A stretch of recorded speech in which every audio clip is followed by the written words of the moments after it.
Hey, everybody. Welcome back to the Legends of Sport podcast. I'm your host, Andy Bernstein. And to say that this was a very special episode for me, a special guest would be a huge understatement. I got to spend almost an hour chatting with a legend of legends. There's a level above legend. He's it. Jerry West, incredible person. Somebody I've known almost my entire career, and somebody who, quite frankly, scared the crap out of me when I first got to meet him. We talk about that in the podcast. We laugh about it. But Jerry, at that first photo shoot that I did, I was very intimidated as a young photographer in the early 80s. And he couldn't have been more gracious, quite honestly, and wonderful to deal with. And I followed that up with another shoot that I did for the NBA at 50 book, which again, he was terrific at. And I just can't say enough about my relationship with Jerry over the years. He's been incredibly supportive, always gives you a moment, even when in a rush, that he just wants to know how you're doing, how's your family. You know, I was there for the entire Showtime era. He's the architect of Showtime. We talk about that in the podcast. We talk about him drafting for a young man named Kobe Bryant that he had to trade for in the draft in '96, and bringing Shaq in, and the Shaq and Kobe era was born with 3 championships. His sort of surrogate father relationship with Kobe and the shock of Kobe's death and how that hit him really, really hard, brought him back to a memory that he had in childhood of his own brother shockingly dying during the Korean War. Jerry's a very complicated guy, and there was a lot to unpack with him. But luckily, I had this book that he wrote with Jonathan Coleman called West by West, My Charmed, Tormented Life. If you guys haven't read this book, I think you should, because Jerry was really at the forefront of bringing mental health issues out to the open. I mean, this is Jerry West speaking about his own deep emotional battles. The athletes of today have Jerry to really thank, because he brought these issues out, and they are now carrying on the legacy that he brought and bringing mental health issues to the forefront of the conversation that we're all having. So thank you so much to Chris Wallace at the Clippers for making the introduction here, for having Jerry on the show. And then also, I can't thank enough his beautiful, wonderful wife, Karen, who I've known for years, who actually made this happen today. So thank you, Karen. Thanks, Chris. And thank you, Jerry West. Enjoy this conversation with Mr. Clutch, Zeke from Cabin Creek, the logo, as we all know him, Jerry West. And as always, I'll see you on the backside.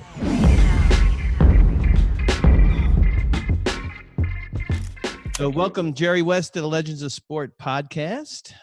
Such an honor for me to have you as a guest, my friend. First off, I just want to get this out of the way. I want to thank Chris Wallace of the Clippers, and especially your wife, Karen, for setting this up today. You know, in these days of publicists and social media managers and agents, you know, to just call Karen and she sets it up, and there's Jerry.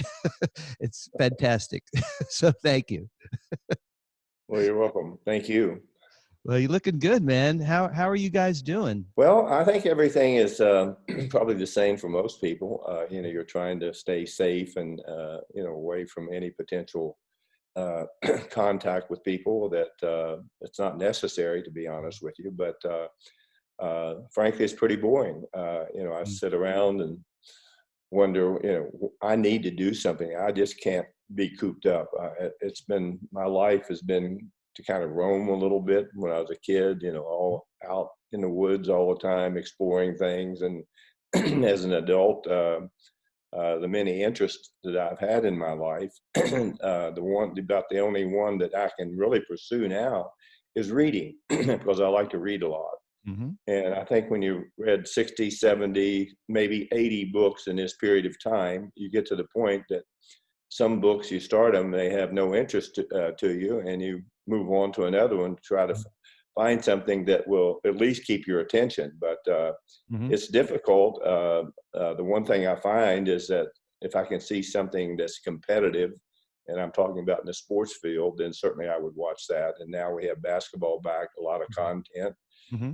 And so that passes the day a lot. But as I say, it is frustrating for me, and I'm sure a lot of other people. Well, I got to ask you, Jerry. I mean, because I've known you for a long time, and even in the best of times in a full arena, you can't sit still and watch a game. I mean, how are you dealing with not being able to go to a live game. I mean, you're sitting at home watching it in your easy chair or on your couch. It's got to be eating away at you.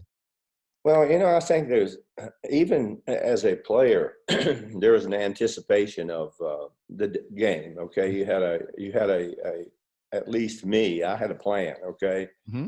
I did the same thing in my life as a player for 14 years as a professional. Mm-hmm. In college, you could only play for 3 years. Even though we had a JV team, Mm-hmm. so I had a routine that I followed, and if I didn't follow it, I feel like I was cheating myself or even cheating the game. Right. And so now it's a little bit easier for me in terms of going to a game. There's something about the crowd, and even though the NBA's done an unbelievable job of not only keeping players safe and providing competition, but it doesn't seem the same internally with me. Mm-hmm. I just knew that the game days were special to me. I did the same thing in my life for 14 years as a professional player. I drove to the game same way, had the same meal for 14 years in my life before a game, and then come back at night, not be able to go to sleep and replay the game over and get ready to play the next day. Yeah. So I mean, obviously you must be in touch with the Clippers organization. How are you contributing, being here and they're there? How does that work?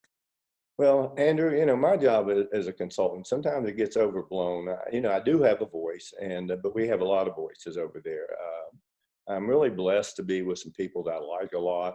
And the owners, Steve Ballmer, just a fantastic person in terms of, if people only knew him personally, they would find a uniquely different person. Mm-hmm. He and his wife, Connie, are incredible givers to causes that no one knows about. Mm-hmm.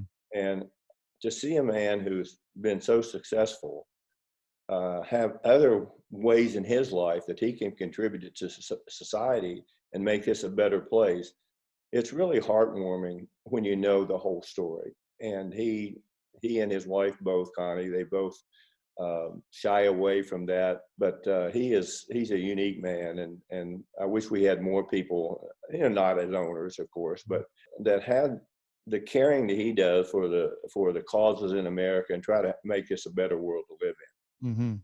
Yeah, I totally agree. And I love seeing the two of you confer during the game. You sit right behind me where I sit on the court, which is really fun. And I You love can't do that anymore. I was getting ready to say this is. no. I said, what is this man doing on this talking on a podcast? I'm just trying to stay relevant, Jerry, but try to eke out a living the best I can here. But I've been doing this podcast for 3 years, which is great. And it sort of, supplements me during the day when I got to work at night. But I'm headed to the bubble in a couple of weeks. So who knows what's in store for me when I get down there. But God willing, we will see the Clippers advancing, and who knows? I don't want to jinx it, but we could see two teams that play in the same city in a conference final. I don't want to say what city or the names of the teams, but that would be unbelievable. Well, I think that would be great. Honestly, I really Yeah. do. I think it'd make the city come alive. Obviously, the Lakers' history has been there forever. And, my many years there were filled with a lot of joy, a lot of sadness when you don't win all the time. But, yeah. And working with some great people. I'm not working, I'm involved. Yeah.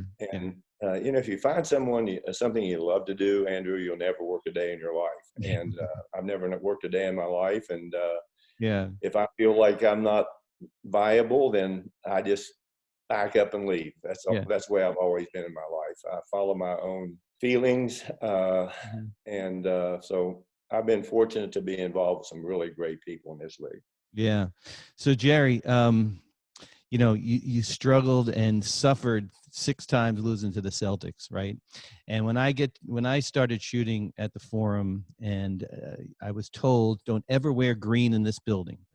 I mean, that was told to me like straight out, right? And you have made it abundantly clear in your book and elsewhere that you don't even like the city of Boston. You don't want to go to the city of Boston. Of course, you have a love for Bill Russell and all that. But is this still lingering, Jerry? Are you still holding on to this stuff? No, not really, Andrew. I've said it more than once. I have nothing but respect for those guys.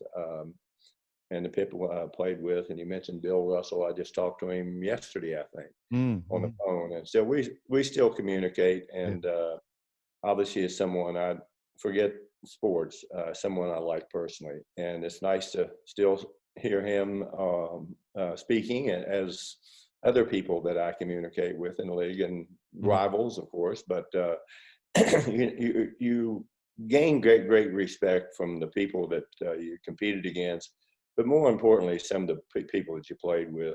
Elgin Baylor. Mm-hmm. I don't think there's a day goes by I don't think about him. We don't communicate hardly at all, which is sad. But someone I just loved as a person. Forget his play as a basketball player. He was just an incredible player. There's some people that I played with, and obviously I don't mean to cherry pick names, but there's certainly players that I've had great admiration for. Yeah, for sure. So Jerry, you played during a very volatile era in the 60s, with civil rights and race issues at the forefront. You made it really clear in your book and interviews I've seen that you really empathize with the black players that you played with. There were Jim Crow laws. Black players couldn't stay in the same hotels. It was insane what was going on.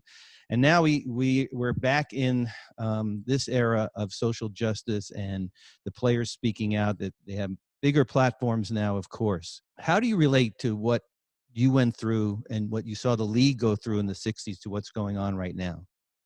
Well, I've seen a lot in my life. A lot of things I didn't want to see, things that were embarrassing to me as a white person, to watch some of the things that have gone on.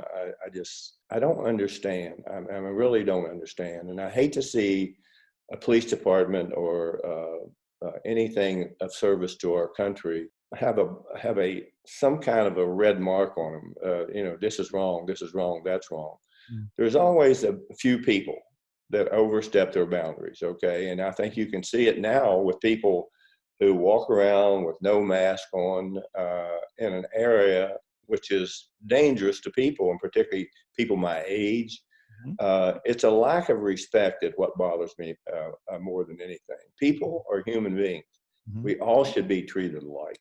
Yeah. And during my time, because we didn't travel the same way. We didn't have the same perks that everyone has today. We stayed in hotels where you might find after a game where we might be playing 3 nights in a row on the game, and Mm. we stayed in the same hotel.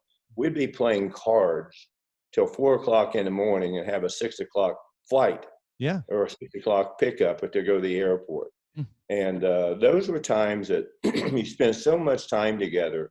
And probably the greatest learning lesson I had about race were with my black teammates, because at that point in time, everyone had to go to school for 4 years. Mhm. So you're talking about 22-year-old young men who some of us wet behind the ears, but what they saw was completely different from what I saw. And my empathy toward race has always been there. Everyone should have a right to have some dignity. In this country, there's a lot of people that have been disenfranchised, and they certainly have. Mhm. And I think today, with the prominence of our black athletes and their ability to speak, and because they're so popular, people will listen.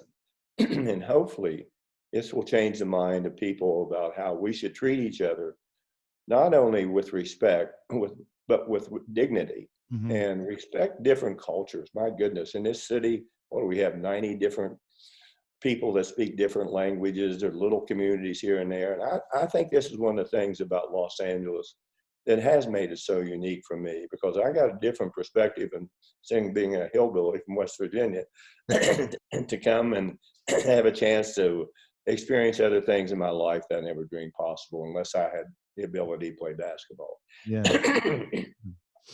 Well, Jerry, I reread your book, right? I mean, you know your book, but I'm showing it anyway. And man, it just, the first time I read it, it was fantastic. But rereading it, Jerry, and having known you all this time, it's just there's so many things that stood out to me.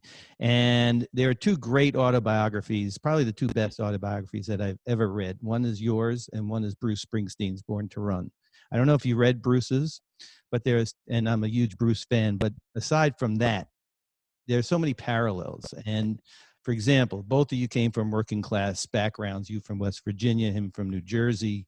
Both of you were raised in difficult father-son relationships that affected both of you your whole lives. Both of you openly discuss your lifelong battles with depression. You were incredibly, both of you, obsessed with your crafts, right? You with basketball and him with music. And both of you, quite frankly, have had charmed yet tormented lives, which is the subtitle of your book, right? So I had a long talk with your co-author, Jonathan Coleman, and the book was released in 2011, right? I believe, right? Thanks. And I had asked Jonathan, so was this book a catharsis for Jerry? And he said that he believed that it wasn't a catharsis, but it was a cleansing, that you told him that, right? So what did you mean by that, Jerry? I mean, what's the difference? Well, I think a lot of us in life and a lot of people in life almost live a lie sometimes, because it's not really who being an athlete excuse me was special to me. People don't look at what formed the person that you become at all. And I know with me, I was almost ashamed of any success I had. That would be hard for people to believe. Winning was the only thing that mattered. I didn't play for myself. I didn't play for adulation. The thing that mattered most to me, honestly, was to win. But I played for the fans and obviously for your teammates. It was such an awkward, complicated life for me to go when I first came to Los Angeles. And I had a lot of success in college as a player, and I could have gone to a lot of different schools because of my high school career. But I wanted to go to my state university for whatever reason. I just wanted to go there. And frankly, it's the best thing I've ever done, because my connection with West Virginia is still very strong. As I told Steve, I wish I had been able to amass a lot of money, because that would have been completely the charity of my choice, even though I've done some things for the university to try to help kids get an education and to honor my brother who was killed in Korea. But the awkward part of it is to, even at this point in time, I was reading last night, and I'm saying to myself, I wish I would have done something really important in my life, something really important. And I'm serious, Andrew. Being an athlete was easy. I was given a gift. I was ultra competitive, and even today I'm competitive. But I just wish that I could have made an impact on a world in some different way. And when you go to bed at night and you start thinking about things like that, you realize there's so much more in this world that is important than just being an athlete. And yet people will, fawn over people. More importantly, they will look at athletes as put them on a pedestal. And oftentimes we don't belong on that pedestal.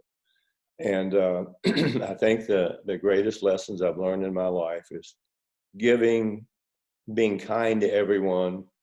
I don't hate anyone. I mean, I literally don't hate anyone. I've had people in my life that have been very deceptive, that I have not cared for. I don't hate anyone. But I wish everyone would adopt an honesty policy when we're dealing with each other, instead of, in this league, players talk about each other behind their back, criticize each other. This guy's not that good. That guy not that good. I just wish everyone would let people be who they are. Stop. I keep hearing this Mount Rushmore stuff, okay, for basketball players. Well, listen, we have a lot of players in this league who have had very good careers, but I look at them and everyone talks about them as the greatest players. Heck, they make the All-Pro team one time. That to me is not a great player. Someone is a great player, you've got to make at least at least a minimum of 8 times. Mm, That to me would define a truly great player. yeah. And my definition of greatness and other people's definition of greatness is far removed from what people celebrate today. Yeah. But I say I've been lucky in my life. I'm thrilled that I was able to have a career like I had.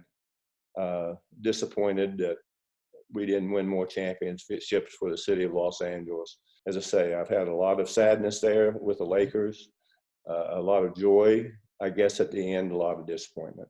Mm.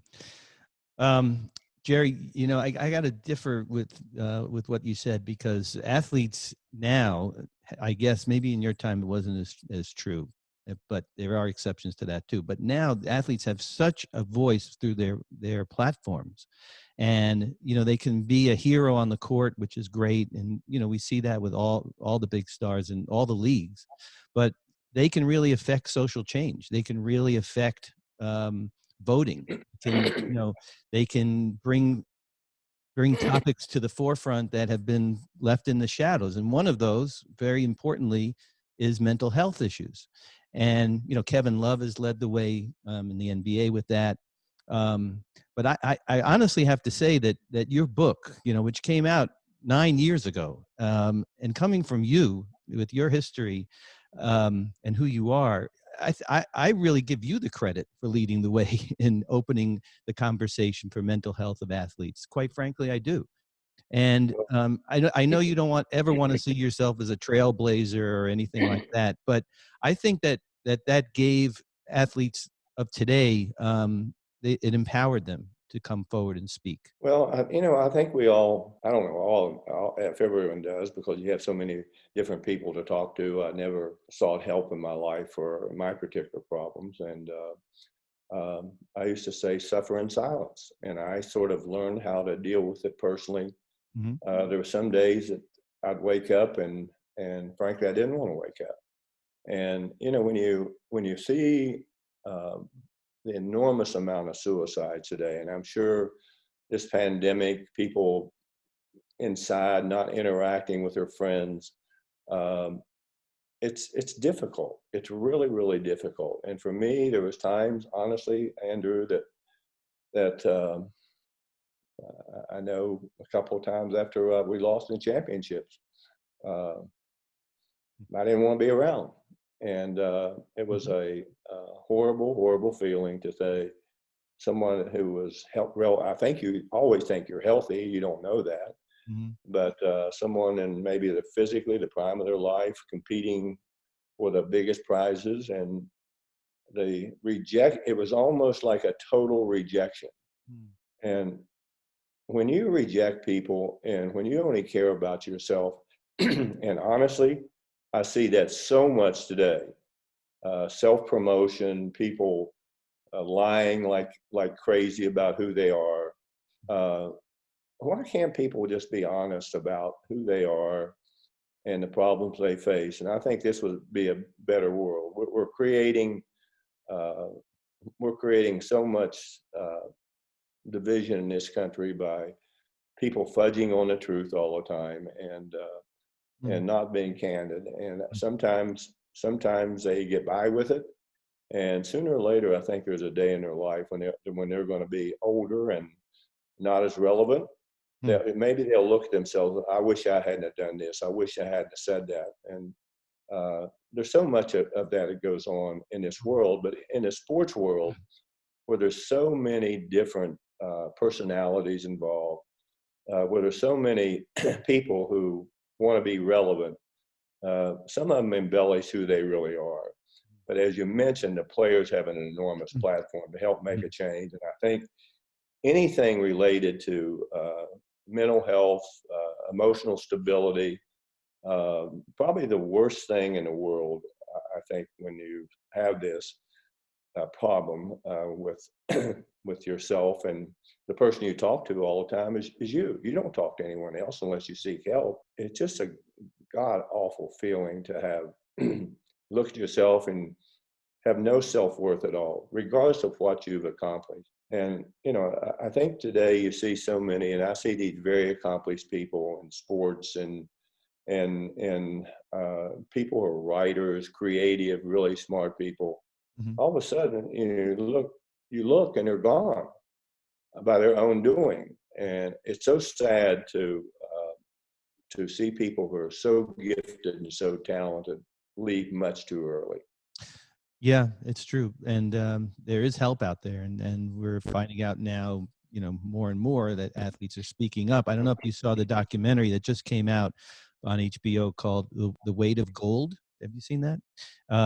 Really fantastic documentary. Repeat that again. The It's greatest. called The Weight of Gold. It's Olympic athletes like Michael Phelps, Lolo Jones, Apollo Ono, Sasha Cohen, talking about the very issues you wrote about in your book that we're talking about right now: depression. Um, you know, Olympic athletes, they compete, it's 45 seconds, and that's going to determine their entire life.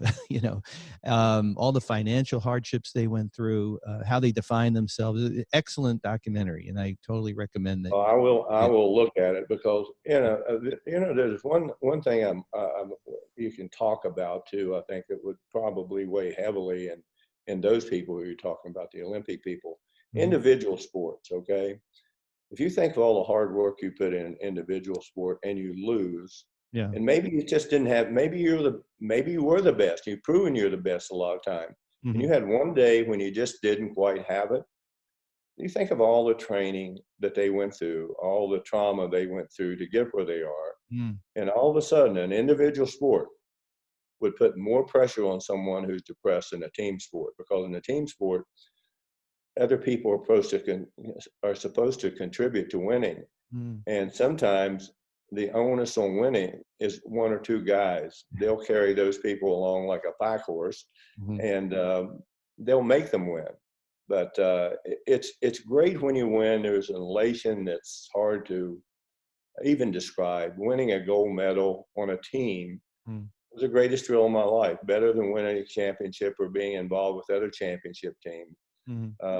It's the greatest lesson of my life to, as an amateur, to win a gold medal. Yeah. Uh, it never crossed my mind when I was growing up that I would have a chance to represent our country. And obviously, having a brother killed in Korea during the war has made me probably um, very much of a fan of the military and what they do. Put their lives in danger every day when if there's combat, and you go home a day and your brother or a loved one is in a service, and you get a notice uh, from the authorities that they're gone.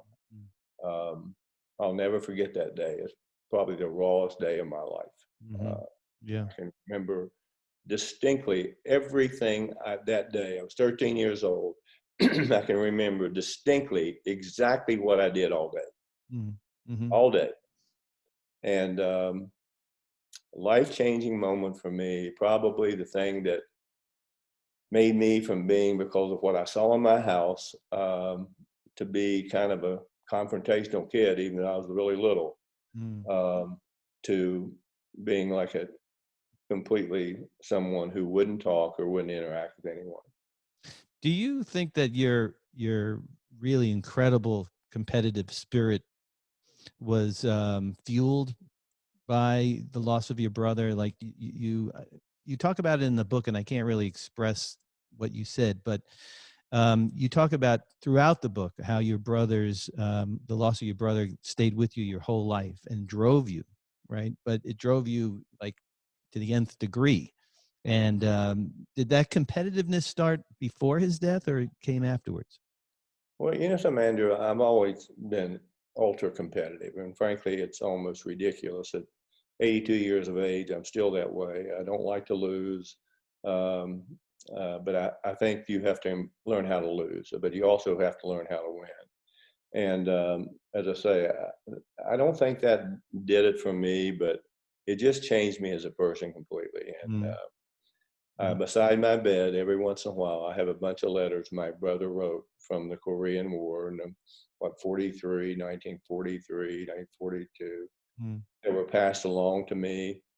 And obviously, there wasn't much time to write because they were in combat. They were in Seoul, and I think they got driven out of Seoul 2 or 3 different times. And he was deeply religious. And just reading these simple little letters, they might not be more than 2 paragraphs because he didn't have time. And that's how simply they were written. But it's almost like he wanted to say hello to everyone. And I will, when I'm in one of my dark moods, I'll go pick those up and read them. And probably shouldn't even read them because it makes it even worse anymore. But it's something that I've embraced. His death, will never understand why someone as deeply religious as him could get killed. And my question of faith has always been shaken by that incident, and as a lot of people, I'm sure. So Jerry, when Kobe died so suddenly with his daughter and all those people on the helicopter in January, I mean, it had to bring that back to you, right? I mean, it was such a shock for all of us, and all of us who knew him and loved him as much as you did. I mean, it just, to this day, 6 months later, I just still can't process it. I'm sitting here in front of me, probably 50 pictures of Kobe up on my walls because I have to constantly be looking at him all the time. And I talk to him sometimes, honestly. And thank God we have our book together that we did that kind of is the thread now, you know, for the millions and millions of fans out there. You know, I watched some of the interviews you did after the tragedy. You know, I know how much he meant to you. I don't even really know what I'm going to ask you, but how are you dealing with that now? I mean, it's still raw. It's still a shock. Well, good question, Andrew. You know, I think you have to come to grips with things. Okay, you know, the finality of something is there, and when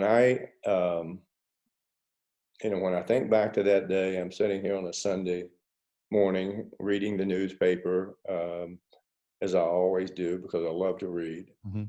And I'm watching, I get a call and somebody said there's a helicopter crash. And all of a sudden they suspect that it might have been Kobe on the plane with other people. And the first thing you do, you start to worry, okay, please, this can't happen to him, okay? He's got too much of a life to give. His career afterwards was going to be bigger than it was as an athlete. And I think the suddenness of it and his age, but more importantly, the daughter, and let's not forget the other people.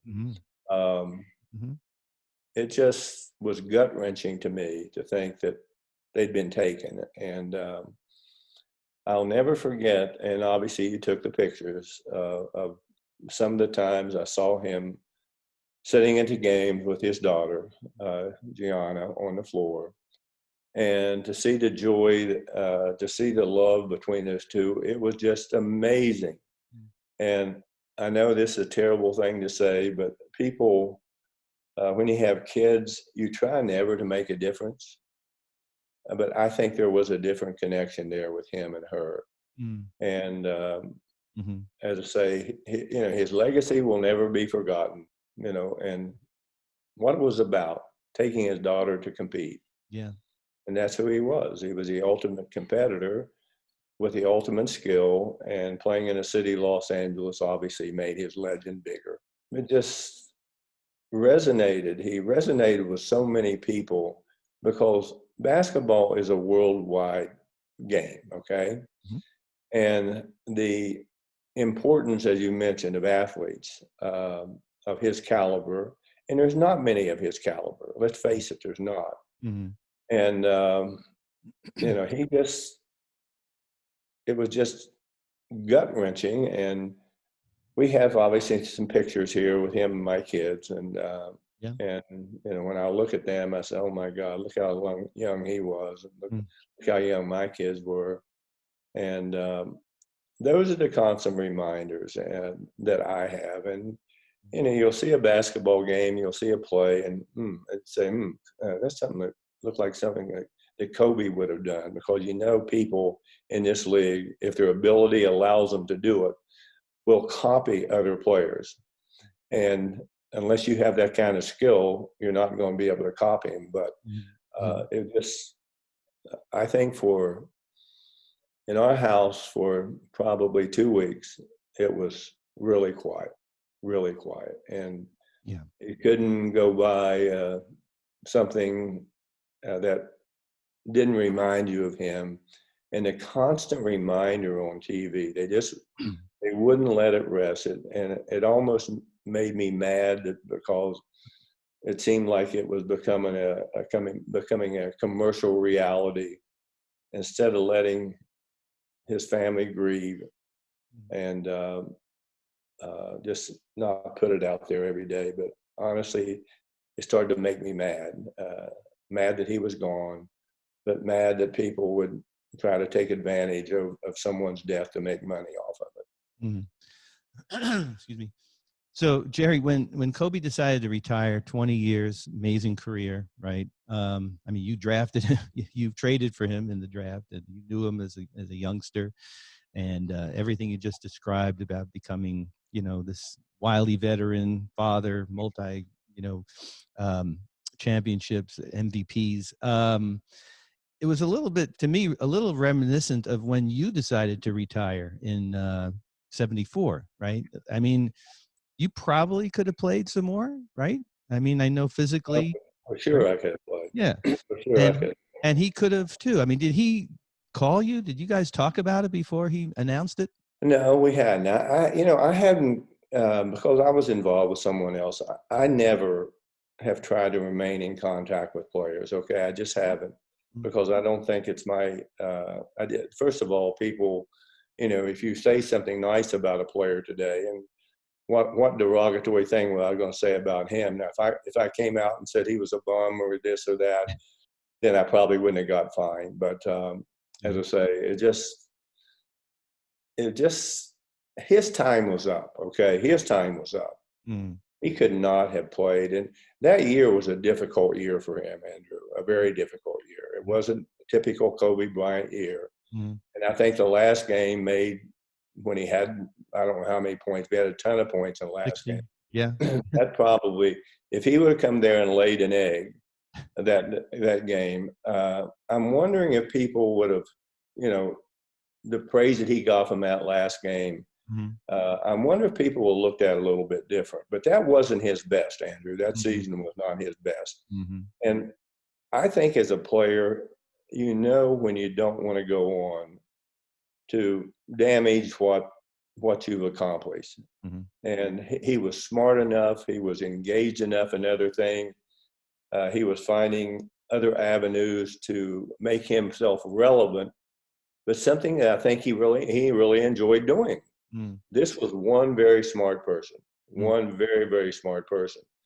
But more importantly, he was going to pursue something. Some players, athletes, they don't have the opportunity he had. But more importantly, they don't have the drive that he had to be able to have a vision to do something. And he was not only able to do it, but he associated himself with people that could lead him in the right direction. And as I mentioned, it was a sad day, and going to the memorial was a very interesting day. Okay, very interesting day, because you see a lot of people there. You sort of that are obviously fans, and the tribute was paid to him was remarkable. But as I say, his legacy will live forever. It was just a horrible day in the West household. Yeah, I can imagine, as it was in mine and millions of others. Kobe had a famous saying, Jerry, and you've probably heard it, that if you're not obsessed with what you do, we don't speak the same language. And I think it's safe to say that you guys spoke the same language, and then some, because I'm sure you saw the edge in him that you had, the drive, the competitiveness. You talk so eloquently in the book about that you felt like you were a surrogate father to him. That your son Ryan especially was very close with him in those early days. I think we just have to be thankful that he came into our lives. I mean, I don't know how else to put it. And I'm thankful that I was able to be around this guy for 20 years. How amazing was that? Well, as I say, I think all of us who had shared time with him, he found that he was different. Okay, he wasn't your typical athlete. Yeah. His skill level obviously was off the chart, and his competitive level was so easy to see. I would tell you this: there's a lot of people that are as competitive as him, a lot, but they didn't have the skill to do it. And Mhm. everyone has a different way of being competitive. He's vocal. Irvin Johnson, very vocal when he played. Jumping all over the place. Kobe was, his reactions. Michael Jordan. But Mhm. trust me, there's a lot of other guys out there that are hyper competitive Mhm. that just don't project it the way he did. And I think that's what captured the imagination Yeah. of, forget older people. The ones that matter most are the kids, Yeah. okay? Yeah. Yeah. They're the ones that matter most because that's who drags mama and dad to the game. They grow up with somebody like him because the length of his career, they might have been 10 years old and when they started, and all of a sudden, 20 years later, they're 30 and they might have kids and they're dragging them to the game to see the greatness of Kobe Bryant. Yeah. Yeah. And this creates fans forever. And certainly the Lakers don't lack for fans in Los Angeles. Yeah. Yeah, for sure. Hey, Jerry, I was there in 2008 in Springfield when you were part of that roundtable discussion that NBA Entertainment put together for Pat Riley's enshrinement, the Hall of Fame. What was going through your mind? Were you sitting with all these guys that you were the architect of their championships? I mean, we all know that. What could you remember back then in 2008? What was going through your mind sitting with these guys and just kibitzing and going over, some great memories? Well, first of all, Andrew, I hate going to the Hall of Fame. Okay, I almost didn't go. Listen, seriously, I almost did Yeah. not go, Right. and I was recipient of it. I said, why should I go to this? I just, again, the attention you get Yeah. uh, was way too much and over the top. Mm. And, as I say, somebody said, well, hopefully if Kobe Bryant would have been alive, hopefully he'll get elected. Come on. He was going to get elected, Yeah. period. Okay. Of course. Um, but that was an interesting day because I think that I had obviously been part of bringing these players to Los Angeles. And Hmm. I think the different thing that you see out of are the ones who are much more vocal, the ones who are quieter. And I've always had my favorites because I've seemed to favor the quieter ones. Okay, to be honest with you, more like my personality. But I sat there and listened to it, and somebody would say something. Oh my God, I almost forgot that. Right, Right. because you did so much of that, and but at the end of the day, sitting there, you start looking at these players and you say to yourself, oh my gosh, Hall of Fame, Hall of Fame, Hall of Fame, Hall of Fame, Hall of Fame, okay? Hmm. Hmm. And so there's a believability when you're talking about things like that. But the thing I felt best, obviously, was being around those guys because you don't see them very often. You don't have a chance to have any personal chats. It's never about sports. Hmm. And it was pretty thrilling. And obviously, when Pat got in, I remember as a player, he didn't get an opportunity to play as much, Hmm. and he had uh, a crazy way of getting involved in coaching the Lakers, and he's Yep. had enormous success since then. And obviously, I'm very proud of him. He and I were very close Hmm. particularly when we're players. And Yeah. that situation always changes when you're a coach and GM. Right. It's a little bit more uh, balancing act than being a player and a player. Yeah. Yeah. Um, yeah, you talk about your relationship in the book. It's just fantastic, and to be there, a fly on the wall for that conversation just like made my year. To be honest with you, I loved it. So, Jerry, last thing I want to talk about, okay, and I don't want to call it the last act because I think you got a lot more to go. But at 79 years old, you took the job with the Clippers, right, as a consultant. Now, a lot of people at 79, Jerry, quite frankly, what you've accomplished and the life that you have would, be, playing golf every day. or, you know, That's hanging not out at the true. club. I hardly ever play golf. Yeah, I was with you in Maui that time when you went to play golf and I drove the cart, but that was another story. Anyway, why did you do it, Jerry? I mean, really, I mean, I've heard you talk about it. It was at the press conference, but you never really said like why you took that job. Well, first of all, Steve Ballmer, if you're around him, he's infectious, okay? Mm-hmm. He's the most straightforward guy. He doesn't beat around the bush. He's just there, okay? Yeah. And I'm just too competitive, even to this day, Mm. to sit around, okay? I just am too competitive. And obviously, you know, when someone wants you, that feels pretty good, Yeah. okay? They still feel that you haven't, that you have something to give. And obviously, I wasn't wanted some other places, okay? So it was just a good feeling. And I work with a lot of basketball people, a lot. Mm-hmm. And my preference is to work with basketball people instead of people that don't have any basketball experience except watching films and going to games and everything, who get involved with teams. And this place has got a lot of basketball people there. Mm-hmm. And this is one of the most formidable teams in basketball. Mm-hmm. It is by far. Uh, I wouldn't trade our top 10 guys for any team in the league, not one.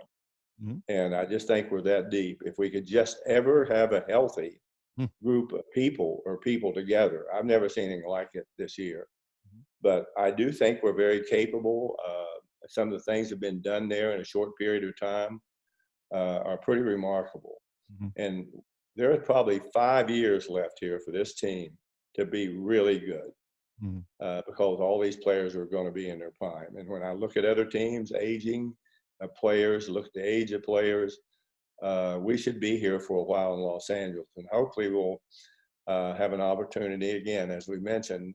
How fun would it be for the Clippers and Lakers to play? Okay, would it be for bragging rights of the city? It might be bragging rights for a season Mm-hmm. if the Clippers would win, but the Lakers' history and the people they've had playing here, that's never going to go away. But from now on, when they have a new building here, Mm-hmm. they're going to have their own group of fans. They're going to be completely different than Laker fan. And that's why I think what makes life so interesting, okay? I really do. It's all about competition, and let's hope the best team wins. And I think we have the best team.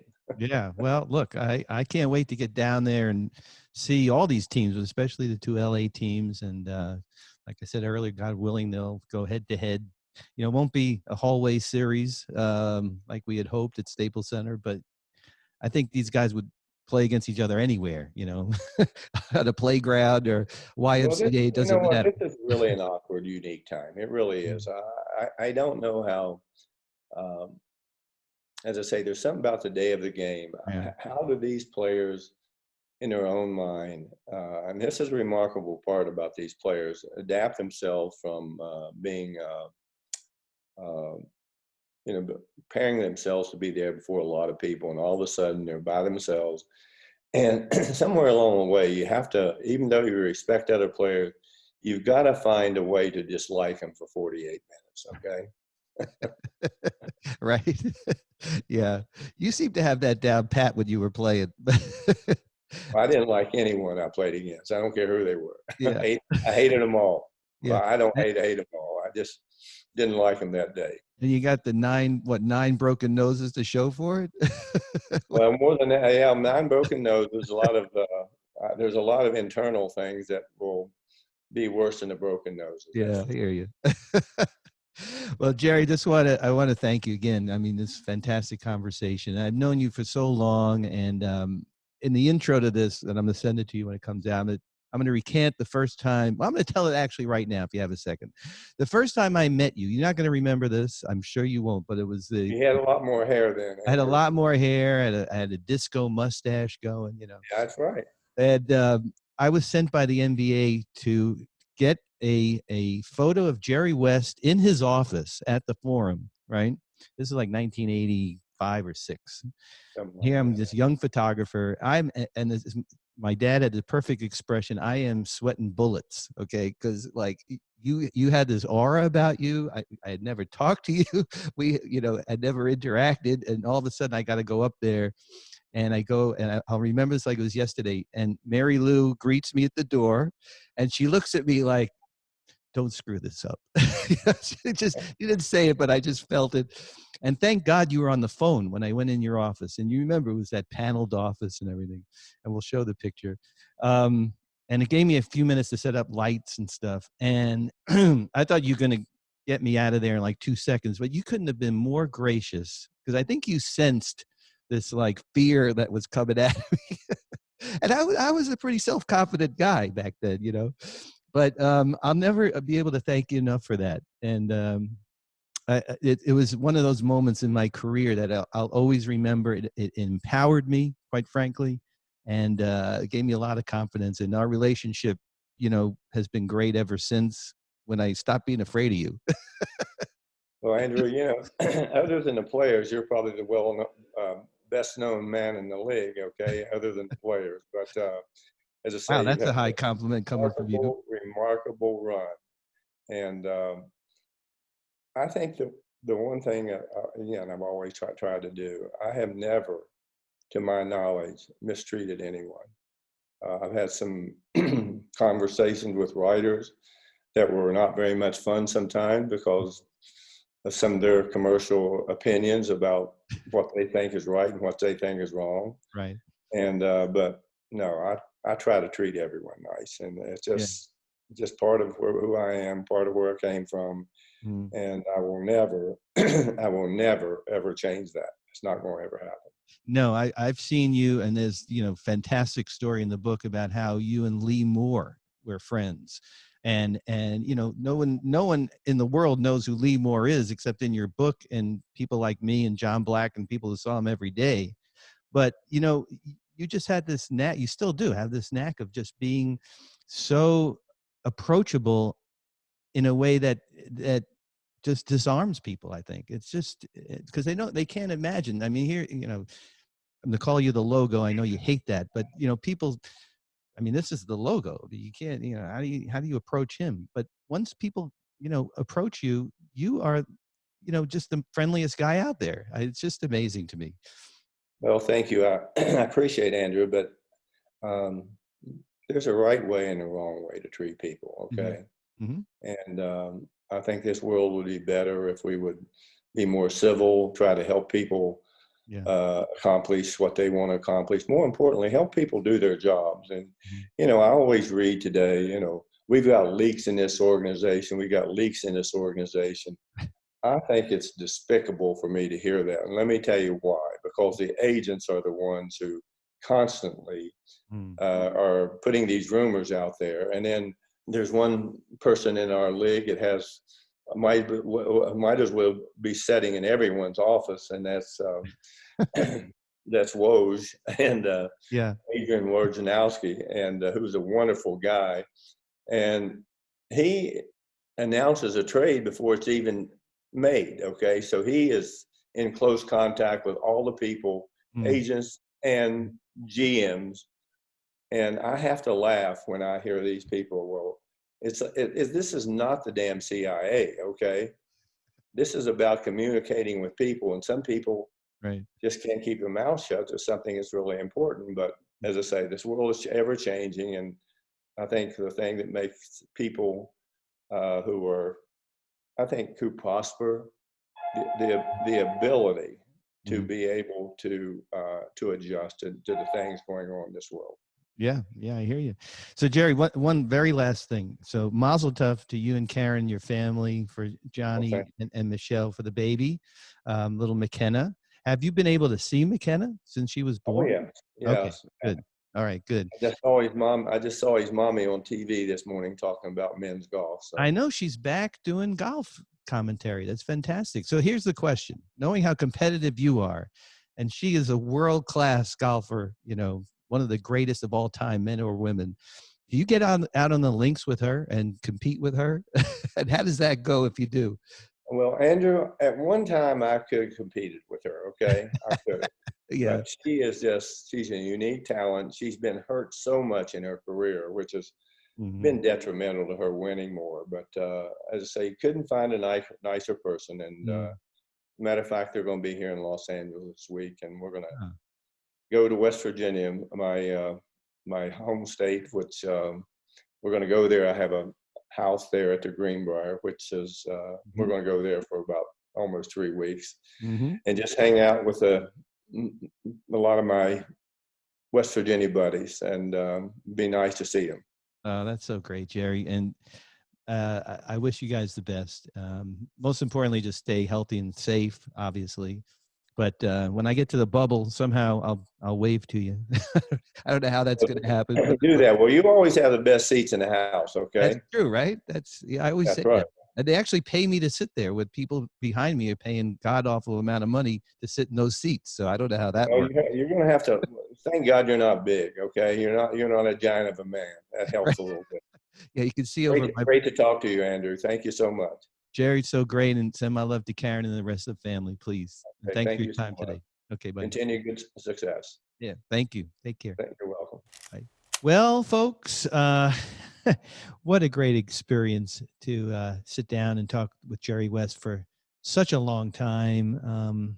What a great guy. I've had numerous conversations with him over the years. Usually they're pretty quick. You know, Jerry likes to get in, likes to get out. But I will relate a story, which I didn't talk about in the podcast, about the time that I was in Maui for Jerry West and Magic Johnson's adult camp. They were doing a fantasy camp in Maui. So I was out there, I was shooting. I had a portrait shoot to do of some kind, and somebody had given me a ride from the hotel to the gym.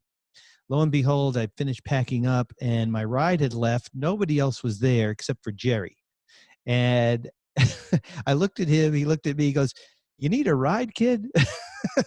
And I'm like, yeah, I could use a ride. So there I was in the car next to Jerry West and chatting and having a great time. And it was just tells everybody what kind of man he is, that he would befriend even a lowly photographer like me. But the stories in his book, folks, you got to get this book. I know that I'm hawking this book, but it's terrific. Jonathan Coleman and Jerry wrote this amazing book, West by West, My Charmed and Tormented Life. Enough said. So thank you, Veronica, my great researcher and producer, Veronica Ahn, for really doing a fantastic job on this podcast, as always. Thank you to all of you for continuing to download. And keep telling your friends, please, because we love bringing this podcast to you every week. On our Instagram, please follow us at Legends of Sport. On our Twitter, at Legends_of_Sport. Our blog, legendsofsport.blog, and my photography, of course, at ADB Photo Inc. And the last thing, which I always try not to forget, is our TikTok and YouTube channels, which is Legends of Sport. Really great to be with you guys this week. Can't wait to come back next week with another episode of Legends of Sport, Restarting the Clock. Until then, stay well, stay safe, and wear your mask. See ya.